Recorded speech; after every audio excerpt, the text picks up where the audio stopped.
Hello and welcome to the Digital Digest, your weekly breakfast of insights, tips and tricks and general information that will help anyone trying to move things forward in this digital world of accounting. This show is brought to you both by the Digital Disruptors and SB Digital, which are attempting to push the boundaries in this digital accounting space. I'm your host, Ryan Pearcy, and I'm lucky enough to be joined by Keaton Halai, I believe. I can never say your surname correctly. Yeah, I got it right. Who's a digital transformation expert at Beaver and Struthers, a mid-tier accountancy firm, and one that John Toon, the infamous John Toon, also works at. Keaton has experience in working at Xero, working at Moss, which is a expense management tool, and also working at Scoro, which is a tool we're going to talk a bit about today. So hopefully he can bring his insights and expertise into our topic today, which is the sector focus of marketing and branding industries or businesses. Now, I guess to kick this off and to jump straight into what we do, let's talk a little bit about what the requirements are of these businesses. So, Keaton, over to you, mate. What do these businesses kind of need out of tech solutions? Yeah, so thanks for the introduction, by the way, Ryan. There's a couple of things that, especially in the marketing and digital marketing agencies, there's a few things that they need when it comes to tools. So one of the key requirements is usually around retainers. So a lot of projects tend to be working on a retainer basis where they will ask for a specific amount up front, and then they will draw against that depending on how much work they've completed. That also in turn means they need something like a timesheeting tool. I am one to dislike timesheets. I work in a practice where we use timesheets, so it was really bizarre coming full circle.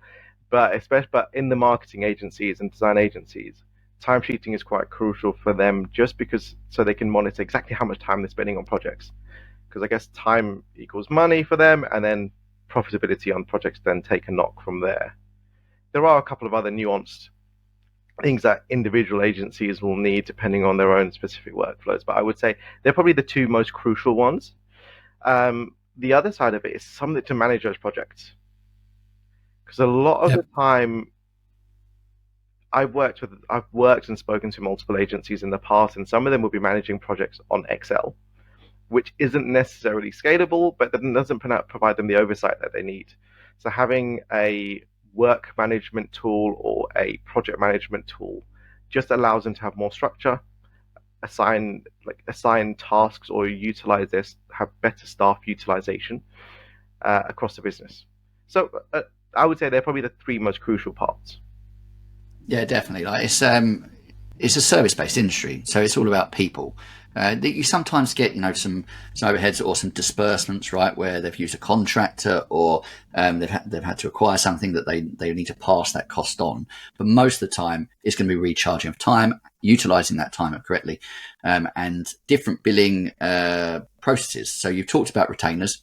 That ongoing, and it can either be an upfront fee that they draw down, as you say, or it could be a monthly fee that's been agreed for a period of time. And that work may need to spread or flow over that period. So I've worked with marketing agencies where actually they'll do a lot up front, and then there'll be a bit of quiet, and then they'll pick it up again, and it needs to kind of balance that against that ongoing retainer. So being able to see if they're ahead, behind, at any given point is really critical. As well as that, information on, the chargeability of their staff. So what percentage of their time is actually chargeable? What percentage of their time is effective? So not only chargeable, but being used for marketing, etc. All critical stats, which can make or break a business. And as you say, early on when they're trying to track this all in Excel, it's just really kind of luck, I think, if those businesses survive.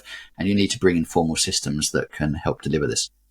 I want to touch on, I guess, a couple of other areas that I found from working with this sector that I find they are, really interested in, or they have in their structure that actually adds quite a bit of complexity.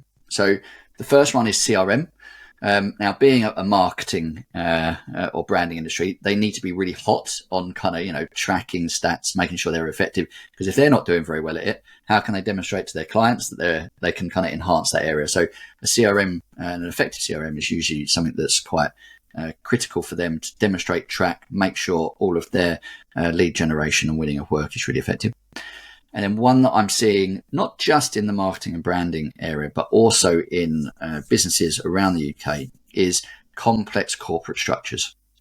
where they might have wanted to dabble in a certain area, or they wanted to try something new. And to do that, they've then hived up a different legal entity to manage that risk, manage potentially the tax implications of it, but also where maybe they've gone and acquired someone, or they've part acquired someone. They need to bring that into that group. And once you start getting, I guess, a complex corporate structure, but the operations need to sit centrally, that becomes really hard in cloud native software. Yeah. And I assume you've probably experienced this a lot, Keaton, from your work. Multi-entity has always been one of those things that a lot of tech companies in general have tried to dabble in, but never really succeeded in. And it's one of those areas where, if I know there's a handful of apps that were there from day one that were very much accountant focused, therefore multi-entity naturally progressed from there because accountants needed to manage multiple clients, and then moving on from managing multiple clients, it makes it easier for businesses to expand into multi-entity support. So yeah, I would say that's probably one of the most challenging areas that not many apps have nailed, but is now getting to the point where they have to think about it, especially when businesses are looking at their ICP. So if it's like a lot of the things, so when I say ICP, it's the ideal customer profile. It's something that a lot of businesses may not necessarily have considered in the past, or have thought they fit into a specific part of the industry, like the small to medium market. You don't necessarily see many multi-entities there, but as you move up market, that's when you start seeing the multi-entities. So it's really crucial for a lot of these apps, as long as they know where they need to fit. Hopefully, multi-entity comes with it. Yeah, definitely. And I think that we're definitely seeing the volume of multi-entity businesses kind of move down from what used to just be, large corporate structures down to like the small space. And anything where you've got like maybe over a 1-2 million turnover, that's probably where you're starting to see a combination of different entities out there. And if we think about Xero, right? Xero is set up to work for an individual entity. Like, you're only doing your transactions in that entity. You're not consolidating. You have to use tools that lay over the top of that. It's built to work on one individual business. But an individual business from a legal perspective is not necessarily the same as from an operational perspective, and trying to manage that effectively is challenging. And we'll talk a little bit about that when we get into the apps, but I think let's dive into then some of the systems that could be applicable, could help in these solutions. And as you mentioned at the start, where I guess most businesses will start on this from managing their day-to-day, is Excel. And that's not necessarily wrong when you're setting out. It's cheap. It's, you can do something, but as you do buildings, you start to build in a team, Excel starts falling over. And I think the first place that they start to feel that pain is in timesheet capture. Would you think that's probably what your experience is? I would say yes, that, but alongside managing the actual projects. They're probably the two that I've seen where businesses have started maybe on their own, where it's been maybe 2-3 people in the firm or the agency, and managing on Excel is really easy at that point. But then as users, I think a lot of us are self-taught.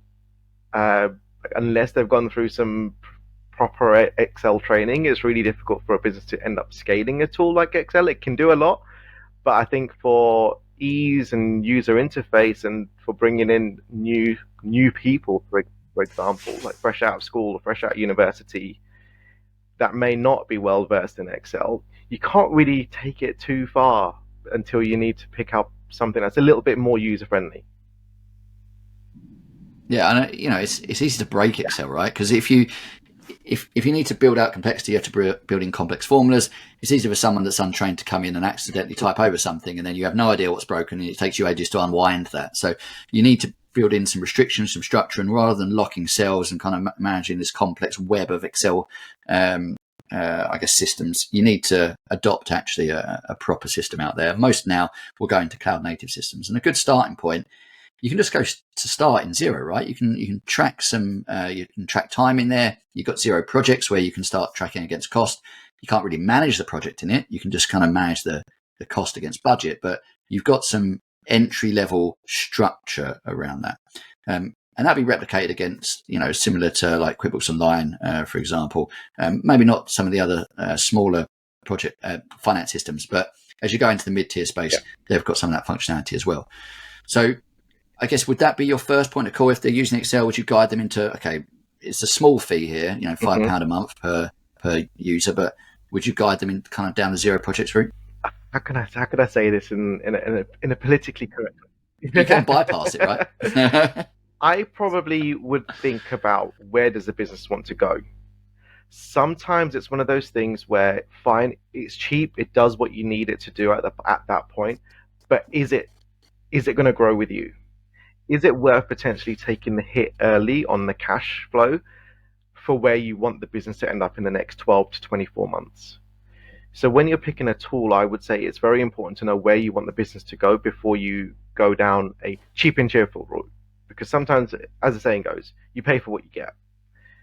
If you're only after managing just the budget or the profitability on a project, then fine, projects works. But then you're still going to have to look for a project management tool, which potentially you could find a work management tool or a project management tool that manages budgets as well as the the actual managing of the project. Yeah, definitely. And I have seen businesses, roll out I guess a task management system, Asana, Monday, where they're trying to manage their projects, but then they have to redo everything in a finance app to track the time and the costs, and it's just disconnected, doesn't always align, and people forget to do things, right? Because it's not all in one place. So I completely agree with you on that. We tend to, if there's a client that's just like price is a massive problem for them, we go, okay, well, you need some structure. So let's, and they're already on zero, kind of get them onto zero projects. It gets them, I guess, more interested in what more they can do. But as you say, where does the business want to go? Does it want to scale? Does it want to grow over time? That really will dictate, do they need to move into another system early on? And one that I find that a lot of businesses in this space, like marketing and branding agencies, pick up and adopt and go straight towards is Harvest, because it does time tracking, it can do the project and job management, you can do invoicing in one place, you can bring your team into that, don't need to worry about them going into your finance system and locking down and them accidentally seeing things you wouldn't want to see. You've got an operational tool now that's like an early level, and maybe somewhere between kind of 2 and 10 people might work in Harvest. 2 and 5 is probably a good sweet spot, and it's a good base level system, right? It can do a lot of the more complex billing. It can do the key kind of financial tracking. The bit that I've found creates frustration is reporting. Yeah. Trying to get any useful insights out of it. And is that something you've kind of experienced? I know you've not worked lots on Harvest, but have you had any businesses that have come from Harvest or that I guess have had those frustrations? Not from Harvest. I've never actually well, I haven't worked for many businesses that have used Harvest or I've been directly involved in. I know of businesses that have used Harvest and moved away from it. But I think the reporting thing is actually quite general across the board for a number of apps in this space. I think reporting tends to be an area where tools fall down, because even if you think about the likes of Workflow Max before it had its huge update recently and was acquired by BlueRock, like reporting was okay, but there could be more that could be done for reporting. So I would say, yeah, that's probably about as extensive as my experience of Harvest goes. But no, you pick up another brilliant system, right, that others in this space use, which is Workflow Max. Very generic kind of job project management system. Works across, I know architects like use it. You can use it in the trade. It's general and something that was used in bulk. I don't talk about it a lot at the moment because obviously it's discontinuing as what it is, and it's going to be through BlueRock now, which is a different architecture. But that it's another system that, as you say, has some limitations. It's good early on, but if you want to get some advanced reporting out, then maybe into forecasting struggle.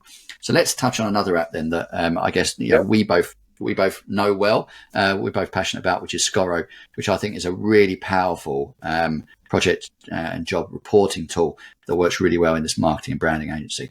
I know Scoro, we use it internally for the SP Digital team. But you're the expert on this, Keaton. I know you've worked there, so I can't possibly go into as much detail as you. So can you talk a little bit about what Scoro is and how that helps businesses in this space? I think they like to put themselves in the work management space. So work management is kind of an overarching title for tools that can do both the project management, the timesheeting, and the actual project billing part of it all within a single platform. So it can manage everything from quoting to like a very simple stripped back CRM, right through to managing a pipeline, managing the actual converting those into quotes, projects, and so on. So it can do pretty much, if I was to put it in a way that I think most people might be familiar with, it's like a hybrid of Monday and Workflow Max. It's probably the best way for me to put it, but on steroids.